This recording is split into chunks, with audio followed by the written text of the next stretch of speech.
Hello students, I am Aditya Gupta और आज हम प्रॉब्लम 5 सॉल्व करने जा रहे हैं। और ये प्रॉब्लम एमएसक्यू प्रॉब्लम है। Let alpha and beta are two roots of the equation X square P X plus Q equals to zero where P and Q are real number and Q not equal to zero. ना हमारे पास दूसरा quadratic equation दिया हुआ है X square plus M X plus N, और इसके roots के हमारे पास alpha plus one upon alpha and beta plus one upon beta, और एम प्लस एन के लिए क्या दे रखी है हमारे पास, जीरो दे रखी है। तो हमको बताना है the possible integral values in the range of Q can be. तो हमें बताना है, पहले हमें क्यू का रेंज निकालना है, उसके बाद बताना है कि उसमें कौन कौन सी इंटीग्रल वैल्यूज पॉसिबल है। तो चलिए हम इसको सॉल्व करते हैं। तो हमारे पास ये क्वाड्रेटिक इक्वेशन दे रखा है X square plus P X plus Q, और इसके रूट्स के हमारे पास अल्फा एंड बीटा। नाउ हम क्या करेंगे, यहाँ पे sum of roots and product of roots से अल्फा प्लस बीटा की वैल्यू निकालेंगे और अल्फा इंटू बीटा की वैल्यू निकालेंगे। तो हमारे पास दिया हुआ है, गिवन है हमारे पास alpha and beta are roots of X square plus P X plus Q equals to zero.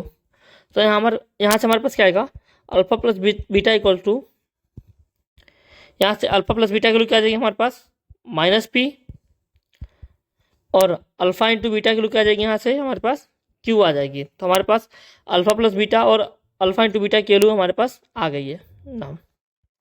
अब हमारे पास दूसरा क्वाड्रेटिक इक्वेशन दिया हुआ है X square plus M X plus N. Now इसकी रूट्स क्या है, alpha plus one upon alpha and beta plus one upon beta. तो हम क्या करेंगे, हम ऐसा सपोज करेंगे कि हमारे पास किसी क्वाड्रेटिक इक्वेशन के रूट्स दे रखे हैं ये दोनों, और हमको वो क्वाड्रेटिक इक्वेशन बनाना है। हम क्या करेंगे, इनकी हेल्प से क्वाड्रेटिक इक्वेशन बनाएंगे और वहाँ से इन दोनों को हम कंपेयर करके एम और एन की वैल्यू निकालेंगे। तो हमारे पास दिया हुआ है we have to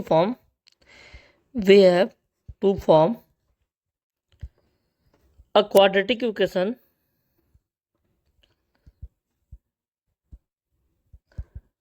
whose roots are alpha plus one upon alpha and beta plus one upon beta. तो ये हमारे पास क्या होता है quadratic equation, X square minus sum of roots into X plus product of roots equals to zero. तो ये हमारे पास हो जाएगा X square minus sum of roots मतलब alpha plus one upon alpha plus beta plus one upon beta into X plus alpha plus one upon alpha into beta plus one upon beta equals to zero. Now अब हम इनको simplify करेंगे तो हमारे पास आएगा x square minus, ये हमारे पास अल्फा और बीटा को एक साथ लिखेंगे तो ये हो गया अल्फा प्लस बीटा प्लस, इन दोनों को हम सॉल्व करते हमारे पास आएगा beta plus alpha upon alpha into beta into X plus. Now अब इसको हम सिंप्लीफाई करेंगे तो होगा हमारे पास alpha into beta plus beta upon alpha plus alpha upon beta plus one upon alpha beta equals to zero. Now हमारे पास अल्फा प्लस बीटा की वैल्यू हमारे पास कितनी दे रखी है माइनस पी, और बीटा प्लस अल्फा की वैल्यू हमारे पास माइनस पी है, और अल्फा इंटू बीटा की वैल्यू हमारे पास क्यू है। तो हम क्या करेंगे, यहाँ से पुट करेंगे वैल्यूज, तो होगा हमारे पास X square minus P upon Q into X plus. Now इसकी वैल्यू क्यू हो जाएगी हमारे पास Q plus.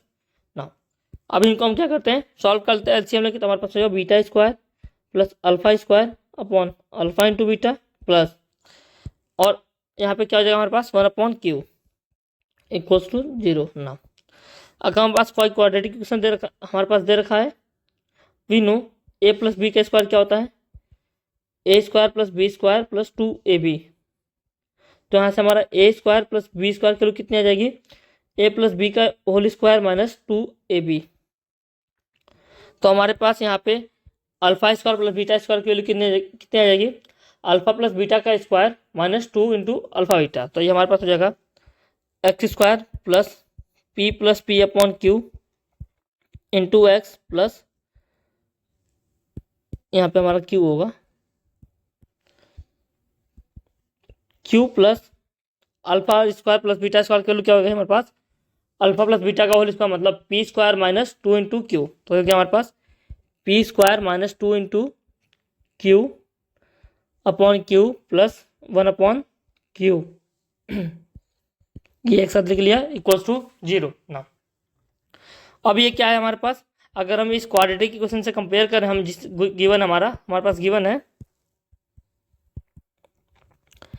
X square plus M X plus N equals to 0, तो on comparing we gate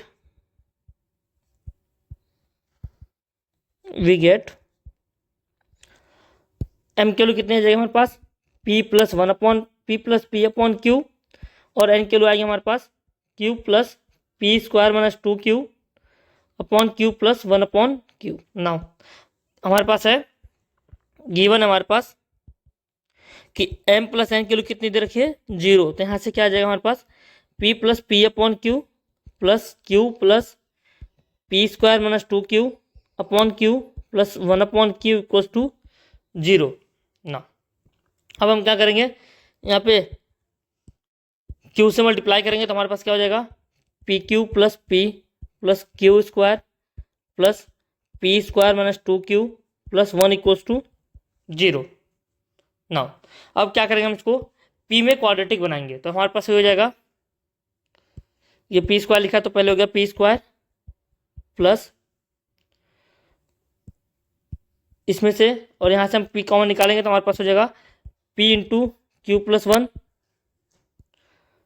plus Q square minus 2q plus 1 plus Q square minus 2q plus 1 equals to 0 ना। ये क्या लिखा हमारा q माइनस 1 का whole square लिखा हुआ है, तो ये हो जाएगा हमारे पास p square plus Q plus 1 into P plus Q minus 1 का होल स्क्वायर इक्वल्स टू 0 ना। अब क्या करेंगे, हम हमारे पास ये क्वाड्रेटिक p दे रखा है, तो हम क्या करेंगे, यहाँ से p की वैल्यूज निकालेंगे q के टर्म में ना। तो यहाँ से p इक्वल तो हमारे पास क्या हो जाएगा minus times Q plus 1 plus minus Q plus 1 का whole square minus times 4 into Q minus 1 का होल स्क्वायर अपॉन 2। ये कैसे आया हमारे पास, अगर हमारे पास कोई क्वाड्रेटिक इक्वेशन दे रखा है X square plus P X plus C equals to 0, तो यहाँ से एक्स की वैल्यू क्या आती है, एक्स की वैल्यू आती है minus B plus minus under root B square minus 4ac upon 2a। तो इस फॉर्मूले को यूज करके हमने p की वैल्यू q के टर्म में लिखी है ना।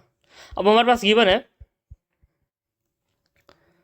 p और q क्या है, रियल नंबर है, और q हमारे पास 0 नहीं है ना। अगर p रियल नंबर, इसका मतलब क्या हुआ कि जो अंडर रूट के अंदर क्वांटिटी लिखी हुई क्या होगी, ग्रेटर इक्वल टू 0 होगी।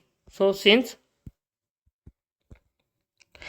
p इज रियल देयरफॉर, तो ये अंदर क्वांटिटी लिखी है q प्लस 1 का whole square minus 4 into Q minus 1 का होल स्क्वायर, ये क्या होगा ग्रेटर इक्वल टू 0 होगा ना। इसको हम ओपन करते हैं तो आएगा हमारे पास Q square plus 2q plus 1 minus 4q square minus 4 plus 8q greater equal to 0, तो ये हमारे पास हो जाएगा।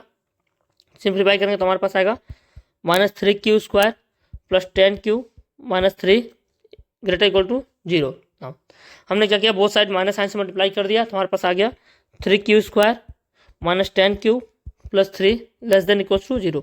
क्योंकि हमने दोनों तरफ माइनस साइन से मल्टीप्लाई किया, तो जो ये इनइक्वालिटी की साइन है वो क्या हो जाएगी, चेंज हो जाएगी ना।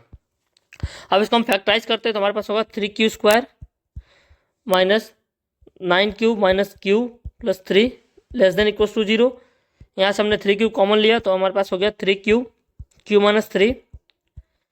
यहाँ से हमने माइनस साइन कॉमन लिया तो हमारे पास हो गया minus time q minus 3 less than equal to 0। तो ये हमारे पास हो गया 3q minus 1 q minus 3 less than equal to 0। तो हमारे पास यहाँ से q के लिए क्या आ गई 1/3 और 3 ना। हम साइन चेक करेंगे इस क्वाड्रेटिक की, तो ये 1/3 होगा और ये 3 होगा, प्लस माइनस प्लस ना। अब हमें क्या लेना है, लेस देन इक्वल टू 0 लेना है, तो q के लिए क्या आ जाएगा हमारे पास 1/3 से 3। दिस इम्प्लाइज जो q बिलोंग करेगा वो क्या आ जाएगा 1/3 क्लोज इंटरवल से 3 ना, और q हमारा नॉन जीरो है, यहाँ पे दे रखा है ना।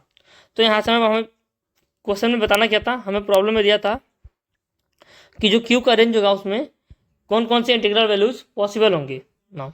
तो क्यू का रेंज हमारे पास क्या आ रहा है, हमारे पास क्यू का रेंज आ रहा है क्लोज इंटरवल 1/3 से 3 और क्यू नॉन इक्वल टू 0 है। तो यहाँ से इंटीग्रल वैल्यूज क्या क्या है हमारे पास 1, 2 एंड 3। सो हमारे पास the integral values of the possible integral values of Q are 1, 2 and 3। तो देखते हैं कौन कौन सा ऑप्शन करेक्ट होगा हमारा। तो यहाँ पे ऑप्शन 1A में हमारा 1 है, ऑप्शन बी में 2 है, ऑप्शन सी में 3 है। तो ए बी सी हमारे तीनों ऑप्शन क्या होंगे, करेक्ट होंगे, और ऑप्शन डी हमारा इनकरेक्ट होगा। सो ए बी और सी हमारे क्या होंगे, करेक्ट ऑप्शन होंगे। तो एक बार हम देखते हैं समरी इस प्रॉब्लम में हमने क्या किया है। तो हमारे पास एक क्वाड्रेटिक इक्वेशन दे रखा था जिसके रूट्स अल्फा और बीटा थे, और दूसरा क्वाड्रेटिक इक्वेशन दे रखा था जिसके रूट्स अल्फा प्लस 1/अल्फा एंड बीटा प्लस 1/बीटा थे, और m प्लस n की वैल्यू क्या थी हमारे पास 0 दी थी। तो हमें बताना था कि जो क्यू का रेंज होगा उसमें इंटीग्रल वैल्यूज क्या क्या हो सकती हैं। तो हमने क्या किया है, अल्फा बीटा इस क्वाड्रेटिक इक्वेशन के रूट है, तो हमने सम ऑफ रूट्स और प्रोडक्ट रूट से क्या फॉर्मूला यूज किया है ना। उसके बाद हमने क्या किया है, हमने एक क्वाड्रेटिक इक्वेशन बनाया है जिसके रूट्स अल्फा प्लस 1/अल्फा है और बीटा प्लस 1/बीटा है। तो हमारे पास ऐसे क्वाड्रेटिक इक्वेशन बनाते हैं। तो यहाँ से जब हमने क्वाड्रेटिक इक्वेशन बनाया तो हमारे पास ये क्वाड्रेटिक इक्वेशन बना है ना, और हमारे पास क्वाड्रेटिक इक्वेशन गिवन था x² mx प्लस n ना। हम क्या किए, इन दोनों इक्वेशन को कंपेयर किए हैं, तो हमारे पास m और n की वैल्यू आ रखी है ना। हमें बोल रखा था कि m प्लस n की वैल्यू 0 है, तो यहाँ से हमने m प्लस n की वैल्यू 0 रखी है। तो हमारे पास ये कंडीशन बना है जो कि p में क्वाड्रेटिक था। तो हमने क्या किया है, पे p रियल नंबर दे रखा था, तो ये जो क्वांटिटी है ग्रेटर इक्वल टू 0 होना चाहिए। यहाँ से हमने क्या किया है, क्यू का जो था वो रेंज निकाला जो कि आया हमारा क्लोज इंटरवल 1/3 से 3, और क्यू जो है नॉन जीरो है। तो यहाँ से हमारे पास क्या आई है, क्यू की जो इंटीग्रल वैल्यूज थी पॉसिबल क्या आई है हमारे पास 1, 2 और 3। तो ऑप्शन ए बी सी क्या हुआ है, करेक्ट हुआ है। Thank you.